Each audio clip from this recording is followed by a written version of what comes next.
Baik pemirsa, jelang Ramadan, harga kebutuhan pokok terus mengalami kenaikan, seperti harga beras yang merangkak naik menjadi Rp13.000 per kilonya.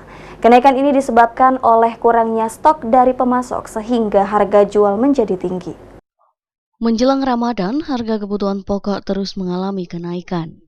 Salah satunya harga beras yang merangkak naik sejak bulan lalu dan terus meningkat hingga saat ini.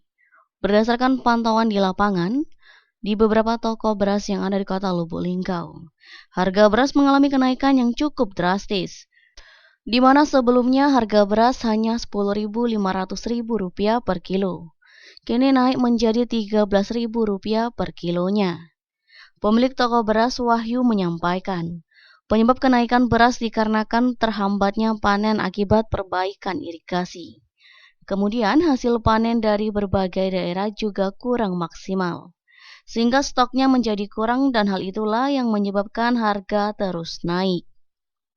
Ditafsir dari panen lokal, kenaikan harga ini diperkirakan akan terus terjadi hingga beberapa bulan ke depan, melihat harga masih tetap tinggi. Makin naik. Berapa Kak? Boleh disebut Kak? Di harga 10.500 harga beli dari petani itu barang itu belum tentu ada. Itu dijualnya berapa Kak?